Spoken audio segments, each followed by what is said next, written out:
গ্রহণযোগ্যতা পাওয়া গেছে। জলদি জলদি এক্ষুনি দোয়া হবে। তোমাদের এই সভা কামিয়াব। আমিন। সবার কারণে বৃষ্টি চলে আসছে, তাও ঢাকার ভিতরে, ঠিক না? দূর দূর শুনতেছিলাম বৃষ্টি হইতেছে। যুবকরা ভাগ্যবান আজকে। জলদি জলদি জলদি জলদি জলদি দোয়া শুরু করব ইনশাআল্লাহ। আল্লাহুম্মা সাল্লি ওয়া সাল্লিম ওয়া বারিক আলা হাবিবিকা মুহাম্মদ। আল্লাহুম্মা লাকাল হামদ কামা ইয়ানবাগি বিজালালি ওয়াজহিক ওয়া আযীমি সুলতানিক। আয় আল্লাহ, আজকের আয়োজন কবুল হয়ে গেছে, আমরা এটা বিশ্বাস করি। যদি কবুল না হইতো, যেই রহমত মানুষ চাইতেছিল এতদিন, এই যুবকদের আয়োজনের কারণে আপনি কবুল করে দিয়েছেন। আয় আল্লাহ, বৃষ্টি মনে হয় আমাদের উঠার অপেক্ষা করতেছে।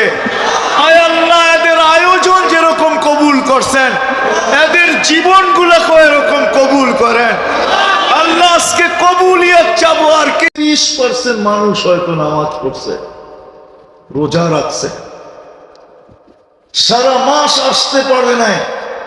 20 দিন যদি কাজকর্ম, দোকানপাট, মিল, ফ্যাক্টরি গুছাইতে লেগে যেত, মাইনা নিলাম লেগে গেল, শেষ 10 দিন যদি মসজিদে পড়ে থাকতো। কিন্তু শেষ 10 দিন তো মসজিদের চিত্রই ভিন্ন ছিল। শেষ 10 দিন পুরো মসজিদ খালি ছিল, বাজার গুলাতে উপচে পড়া ভিড় ছিল। আল্লাহ নারাজ হবে না কেন? আজকে মনে হয় রাজি হয়ে গেছে, বৃষ্টির ফোঁটা চাষতেছে। এই জন্য মেরে দোস্ত, কথা কিন্তু শেষ। আসেন আসেন, জীবনটাকে সুরক্ষিত। যুবক, তুমি যৌবনকে করো, পুরুষ পুরুষত্বকে করি, নারী নারীত্বকে করি, প্রত্যেক ব্যক্তি জীবনটাকে সুরক্ষিত করি। এই উম্মতের জন্য করা কোনো কঠিন না, বিলকুল সহজ। 5 ওয়াক্ত নামাজ যদি কন্টিনিউ পড়তে পারি, এমন পর্যন্ত কি যদি ইশারায়ও পড়ি, ওই অবস্থায় পৌঁছে গেলাম যে ইশারায় পড়তে হয়, ইশারায়ও যদি পড়তে পারি, আর যদি কমপ্লিট দেখাইতে পারি, তাহলে জীবন সুরক্ষিত হয়ে যাবে। ইদা সালুহা সালুহা সাইরুল আমাল। নামাজ ওকে, জীবন ওকে। চলেন একটু তওবা করি, যাতে বৃষ্টিটা ঠিক মতো হয়, মাটিটা ঠিক মতো ভিজে, ভিতরের গরমটা ঠিক মতো বাহির হয়, ওয়েদারটা ঠিক মতো যেরকম আমরা চাই এরকম ঠান্ডা হয়। এই জন্য চলেন আজকে আল্লাহর কাছে তওবা করি। করবেন ইনশাআল্লাহ? অতীত থেকে কে কে করবেন তওবা? তাহলে আল্লাহকে বলে দেন, বৃষ্টি নামার সময় দোয়া কবুল হয়। কিন্তু বৃষ্টি যখন নামে তখন দোয়া কবুল হয়। বলেন, আল্লাহ অতীত থেকে তওবা করলাম, আপনি আমাদের তওবা কবুল করেন, আমাদের গুনাহ খাতাকে মাফ করে দেন। নামাজ আর অঙ্গীকার করেন আজকের থেকে নামাজ ছাড়বো না। যুবকরা কি বলে? যুবকরা পাক্কা? আল্লাহ কবুল করুক। মনে হয় দেরি হইতেছে, আমরা বৈশা আছি, এই জন্য দোয়া করে দিতেছি, আল্লাহ আমাদের এই মজমাকে কবুল করুক। মনে হয় এই যুবকদের আয়োজন দেখেই আল্লাহ বৃষ্টি পাঠায় দিছে। তোমাদের সবার সাকসেস। কিন্তু এই উম্মতের আল্লাহর কাছে বয়সের বড় দাম। 15 থেকে যদি 40 পর্যন্ত, এটাই হলো মেইন যৌবনের সময়। এটাকে যদি ধরে রাখতে পারে, তাহলে দুনিয়া হিসাবে 3টা রোগ আর কোনোদিন হবে না। পাগল হবে না, শ্বেত রোগ হবে না, কুষ্ঠ রোগ হবে না। আবার যদি 50 পর্যন্ত ধরে রাখতে পারে, দিনদারি ধরে রাখতে পারে, ইসলাম ধরে রাখতে পারে, নিজেকে মুসলমান হিসাবে যদি পরিচিত করতে পারে, তাহলে 50-এ পা দিতে দেরি। ইউহাসাবুহু হিসাবান ইয়াসীরা, এর কঠিন হিসাব আর কোনোদিন হবে না। আল্লাহ এই ব্যক্তির আর কঠিন হিসাব করবেন না, কোনো কঠিন হিসাব এর সাথে হবে না, সহজ হিসাব হবে। সময় লাগবে কতটুকু? ফজরের 2 রাকাত সুন্নত পড়তে যতটুকু সময় লাগে। হিসাব নিবে কি? শুধু ফাইলটা এরকম হাত দিয়ে উঠাবে, বাপের নাম সহ শুধু নামটা পড়বে, আর আল্লাহ বলবে এটা ঠিক আছে, রাখো। যখন 60 বৎসর হবে তো আহাব্বাতহুল মালাইকা, ফেরেশতা তার বন্ধু হয়ে যাবে, বন্ধু। তাকে ফেরেশতা ভালোবাসতে শুরু করবে। আর যাকে ফেরেশতা, যার বন্ধু ফেরেশতা হবে, আর যাকে ভালোবাসতে শুরু করবে, তো কোরআন বলে নাহনু আউলিয়াউকুম ফিদ দুনিয়া ওয়া ফিল আখিরাহ, শুধু দুনিয়ায় বন্ধুর পরিচয় দিব না, মৃত্যু লগ্ন থেকে জান্নাতের গেট পর্যন্ত বন্ধুত্বের পরিচয় দিব। তুমি দেখবে আমরা কেমন বন্ধু। যখন 70-এ পা দিবে তো আহাব্বাল্লাহু ইলাইহিল ইনাবা, তো আল্লাহ ভালোবাসা বলতে থাকবে, আর কতদিন থাকবি আমার কাছে, আয় না। এতদিন তো শুধু দূরের থেকে দেখা হয়, চলে আয়, কাছের থেকে একটু দেখা হোক। আল্লাহ তার প্রত্যাবর্তনের আকাঙ্ক্ষী হবে। আর যদি তারপরও 80-তে পা দিয়া ফেললো, ইদা বালাগা সামানিন তো লাম ইউক্তাব যামবু, 80-র পরে আর গুনাহ লেখা হয় না। গুনাহ লেখা বললে তো হুজুররা মানব না, নাহলে তো বইলেই দিতাম। দিমু বইলা? ছোট বাচ্চা 15 বৎসর প্রাপ্ত বয়স্ক হওয়া পর্যন্ত যত গুনাহই করো, গুনাহ লেখা হয় না। ঠিক 80 বৎসরের পরেও এরকমই বাচ্চা মনে করে গুনাহ লেখা হয় না, না, না, না। তারপরেও যদি 90-তে পা দিল, তা আল্লাহ লেখা দেন আসিরুল্লাহি ফি আরদিহি, আল্লাহর কয়েদি, আল্লাহর জমিনে আগে পিছের গুনাহ আল্লাহ পুরা মাফ করে দেন। তো বুঝাইতেছিলাম জীবনটা কিন্তু ছোট। যুবক যদি যৌবনের মূল্যায়ন না করলো, তাইলে যৌবনের যে একটা মূল্য, যৌবন তো একদিন ধুলিয়ে যাবে। কেননা যৌবন ধরে রাখার কোনো পাওয়ার ব্যাংক আসে নাই।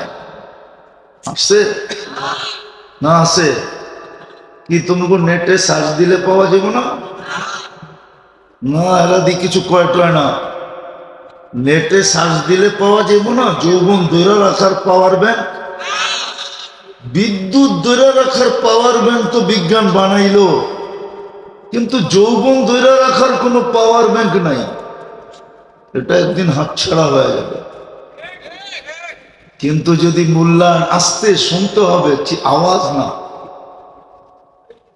আওয়াজ করলে সব উড়া যাবে, দিলে গাঁথবে না। আমার ওয়াজে আওয়াজ নাই, মন দিয়ে শুনতে হবে। তাইলে যদি দিলে গাথে। আর নামও তো দিছে খেদমাতুল উম্মাহ, যুব সংগঠন, ঠিক না? এই জন্য বলতেছি জীবনটা কিন্তু ছোট। যুবক যদি যৌবনের মূল্যায়ন না করলো, তাহলে যৌবন একদিন ঢলে যাবে, কিন্তু মূল্য পাবে না। আচ্ছা চলেন, যুবকের যৌবনের মূল্য কত? দুই চারটা দেখাই, দুই চারটা দেখি আজকে এদের দিলে গাথে কিনা। যুবকের যৌবনের মূল্য কত? যদি যৌবনের মূল্য না হইতো তাহলে আল্লাহ যুবককে কেন বলতো যে শাবুন নাশা ফি ইবাদাতিল্লাহ? যে যুবক যৌবনকে ইবাদতের মাধ্যমে সুরক্ষিত করলো, তার জন্য আমরা কিয়ামতের দিন আরশের নিচে সুপার ডিলাক্স গ্যালারি বানায়া রেখা দিছি। সুপার ডিলাক্স বুঝেন? ভিআইপির চেয়ে উপরে সুপার ডিলাক্স ওই গ্যালারি রাখা আছে যুবকের জন্য, যে যৌবনের মূল্যায়ন করবে। এটা তো আরশের নিচে রাখা আছে, কিয়ামতের দিন মিলবে। দুনিয়াতে যখন যুবক সেজদায় যায়, তা আল্লাহ ফেরেশতাকে ডাইকা মূল্যায়ন দেখায়। মূল্যায়ন দেখায় আল্লাহ নিজে বলে, জাআলা আজলাহু মাজালাহু লিআজলি, সবকিছু বিসর্জন দিয়ে আমার কুদরতি পায়ে মাথা রেখা দিল। বলো কি পুরস্কার হতে পারে? তো ফেরেশতারা জবাব দেন না, আল্লাহ নিজেই জবাব দেন। আল্লাহ বলে, ইন্নী উবাহি বিহিল মালাইকা, আমি তোমাদেরকে নিয়ে, তোমাদের উপরে এই যুবককে নিয়ে গৌরব করি। গৌরব বলো কোন যুবক,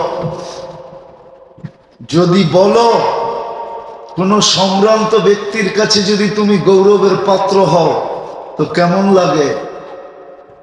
আরে বলো না, পদস্থ ব্যক্তির কাছে গৌরবের পাত্র হইলে কেমন লাগে? মন্ত্রী মিনিস্টারের কাছে যদি গৌরবের পাত্র হও তো কেমন লাগে? মাইনানো প্রধানমন্ত্রীর কাছে যদি তুমি গৌরবের পাত্র হও তো কেমন লাগবে? আর আল্লাহর কাছে গৌরবের পাত্র। আসলে তো আল্লাহ চিনে না, এই জন্য লড়ে চড়েও না। আল্লাহ চিনো? আল্লাহ, যে আল্লাহ তোমাকে ওই যৌবন দিছে, যদি সমগ্র জগতের সম্পদ, ধন সম্পদ এক পাল্লায় করা হয়, তারপরও এক যুবকের যৌবনের দাম বেশি। বিশ্বাস হয় না? না, কলিকাতা হারবালে তো যৌবন পাওয়া যায়, ঠিক না? মডার্ন হারবালে পাওয়া যায় না, চাইনিজ হারবালেও না, আমেরিকান হারবালেও না, পাওয়া যায় না।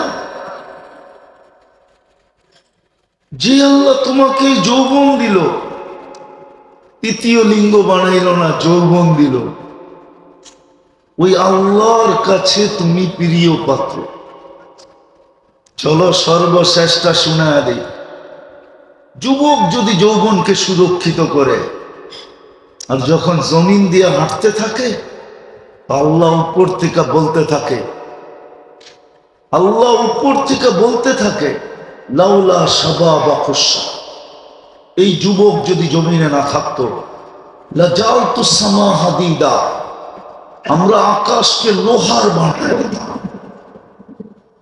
অল আরদা সাফসাফা, জমিনকে তামার বানায় দিতাম, ওমা আনজালতু মিনাস সামাই কাতরা, আকাশ থেকে বৃষ্টির একটা ফোঁটা না, ওমা আম্বাত্তু মিনাল আরদি হাব্বা, জমিন থেকে একটা শস্যের দানা না, বাল আনসালতু আলাইহিমুল আযাবা সাব্বা, একের পর এক আযাব দিয়ে ধ্বংস করে দিতাম।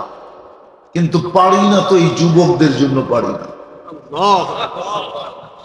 আকাশ মনে হয় অনুমতি দিতে চায় না যে লম্বা করি, এই জন্য শর্ট করতেছি। জীবনটা কিন্তু ছোট। যুবককে যৌবন সুরক্ষিত করতে হবে, নারীকে নারীত্ব সুরক্ষিত করতে হবে, পুরুষকে পুরুষত্ব সুরক্ষিত করতে হবে, ধনীর ধনকে সুরক্ষিত করতে হবে, যাকে যা দিছে এটাকে সুরক্ষিত করতে হবে। আল্লাহ চান যে আমরা সুরক্ষিত করি, নাইলে মুসলমানের ঘরে পাঠাইতেন। নাইলে উম্মতে মুহাম্মদী বানাইতেন না। আল্লাহ চান যে আমরা সুরক্ষিত করি, এটাকে সুরক্ষিত করেই যেতে হবে। এটা সুরক্ষিত করা ব্যতীত যদি কেউ গেল, যাবে তো সবাই বটে, কারো এখানে থাকার সুযোগ নেই, সব চলে যাবে। রব্বে কাবার কসম, শূন্য দুনিয়া আল্লাহ শূন্য করে ছেড়া দিবে। এই দুনিয়াটা শূন্য ছিল, কিচ্ছু ছিল না। আবার একদিন শূন্য করবে, আবার একদিন আসবে, এটাকে নিঃশেষ করে দেবে। এটাকে কিয়ামত বলে, নিঃশেষ। চলে যাবে সবাই, আল্লাহর কাছে যেতে হবে। কিন্তু যে সুরক্ষিত করলো, সে মুখ নিয়ে দাঁড়াইতে পারবে। এই জন্য কোরআন ইঙ্গিত দিছে, উঁচু হইয়াউমাইদিন মুসফিরা। একদিন আসবে, কিছু লোক আল্লাহর সামনে দাঁড়াবে, কিন্তু মুস্কি মুস্কি হাসবে। উঁচু হইয়াউমাইদিন মুসফিরা দাহিকাতুম মুস্তাবশিরা। হাসতে থাকবে, উজ্জ্বল চেহারা নিয়ে দাঁড়াবে, হাস্য উজ্জ্বল চেহারা, তারপরে হাসবে, আর সুসংবাদ চতুর্দিক থেকে এদের উপরে পড়তে থাকবে। এই জন্য কথা শেষ জায়গায় চলে আসছি, কিন্তু আমি আগেই বলছি, আকাশের ডাক অনুমতি দিতে চায় না যে লম্বা করি, আর দীর্ঘদিন পরে আজকে বৃষ্টি পাবো। যদি আল্লাহ দিয়া দিল, তাহলে বৃষ্টি তো না, এটা তো রসের গোল্লার চেয়েও বড় হবে, ঠিক না? বড় নেয়ামত হবে। আমার তো, আমি দোয়া পড়বো তো পড়বো কি করে, আল্লাহুম্মা হাওয়ালাইনা ওয়ালা আলাইনা, যে আল্লাহ এইখানে দিয়েন না, অন্যখানে দেন। আজকে তো দেশের প্রত্যেকটা মাটির কণা পর্যন্ত বৃষ্টির জন্য তড়পাইতেছে। বরং দোয়া করতেছি, আমি উঠার আগেই যেন ঝুমঝুমায় নামে, এখনই যেন নামে। আমাদের দোয়ার যেন রং আল্লাহ দেখায় দেয়। বিনা আমি কথা গুছিয়ে ফেলছি বিলকুল। জীবন কিন্তু ছোট, সুরক্ষিত করে যেতে হবে। সুরক্ষিত করে গেলে আল্লাহর কাছে পরিচয় পাবো, আল্লাহর কাছে সামনে যে হাস্য উজ্জ্বল দাঁড়াইতে পারবো। সুসংবাদের বৃষ্টি ফুল আমাদের উপরে ঝরতে থাকবে।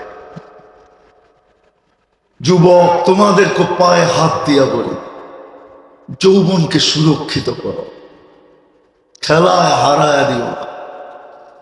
পুরুষদেরকেও বলি, পুরুষত্ব সুরক্ষিত করেন।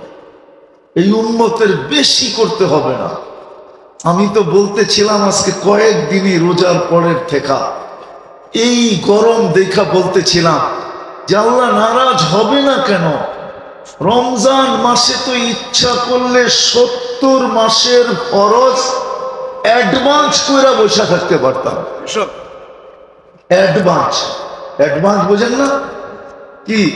অ্যাডভান্স দেয় তো, দোকানে টোকান নিলে অ্যাডভান্স দেয় না?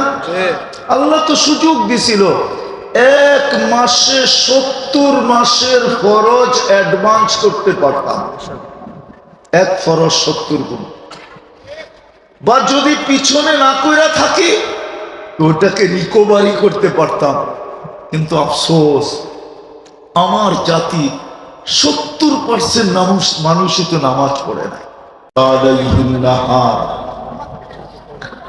ولا تؤاري منه سماء سماء ولا أرض أرضا ولا بحر ما في قاري ولا جبل ما في واري هو الأول والآخر وهو الظاهر والباطن وهو على كل شيء قدير والصلاة والسلام على حبيبنا المصطفى الذي بعثه إلى الجن والإنس وإلى الأبيض والأسود بشيرا ونذيرا داعيا إلى الله رحمة للعالمين شفيع المذنبين حريص بالمؤمنين رؤوف رحيم सल्लल्लाहु अलैहि व अला आलिहि व अस्हाबिहि व अतबाइहि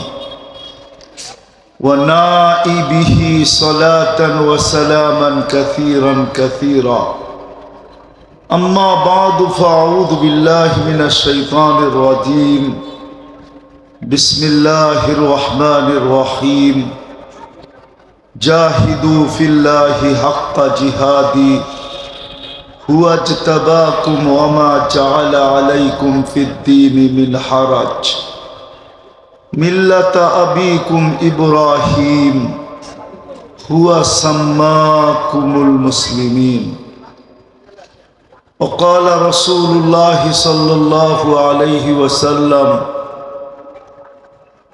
कूनू इबादल्लाहि इख्वाना औ कमा क़ाल अलैहिस्सलातु वस्सलाम।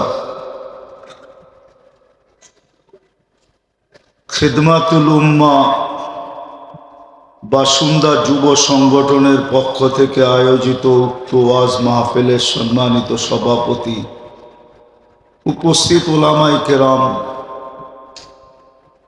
জানি না শোনার সুযোগ আছে কি নাই।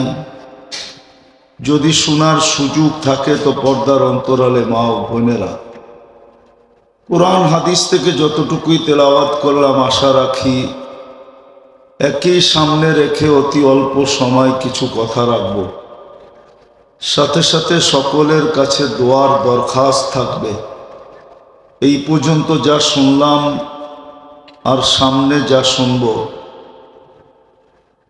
আল্লাহ সাধ্য অনুযায়ী প্রত্যেকটা কথার উপরে আমল করার তৌফিক দান করেন। সাথে সাথে অনুরোধ থাকবে কথাগুলো যত বেশি মনোযোগ দিয়া শুনব, যত বেশি মনোযোগ সাধ্য অনুযায়ী আমি ব্যয় করব, তত বেশি কথাগুলো আমাদের দিলের ভিতরে কাটবে এবং বসবে এবং দিলকে আলোকিত করবে। এই জন্যই মনে হয় আল্লাহ আমাদেরকে হুকুম দিছেন, বড় জোরালু হুকুম, ফাস্তামিউ। দিনের কথা যখন শুনবে তো যত সাধ্য, যতটুকু সম্ভব একাগ্র চিত্তে শুনো। সাথে আরেকটা হুকুমও আছে, আনসিতু, বিলকুল আওয়াজবিহীন, কোনো আওয়াজ যেন না হয়। তাইলেই আল্লাহ পাকের ওয়াদা পুরা হবে, লাআল্লাকুম তুরহামুন। আল্লাহ বলে আমরা তোমাদের উপরে রহমতের বৃষ্টি বর্ষিত করব, আমল করার সুযোগ পাবে, নইলে জীবন কেটে যাবে। কিন্তু আমার কথা কিন্তু শুরু ধ্যান দিয়ে শুনতে হবে, জীবন কিন্তু কেটে যাবে। যুবক যৌবনকে ধরে রাখতে পারবে না, একদিন বৃদ্ধ হবেই হবে। কিন্তু যৌবনের যে দাম, এই দাম সে আল্লাহর কাছ থেকে লুটা নিতে পারবে না। যৌবনের একটা দাম আছে, উম্মত তো জানে না। এই উম্মতের বয়সের একটা দাম আছে, দাম। দুনিয়ায় বয়স্ক হলে ভ্যালু কমে, চাকরি একদিন রিটায়ার্ড হয়ে যায়, চাকরি হারায় ফেলে বয়সের কারণে।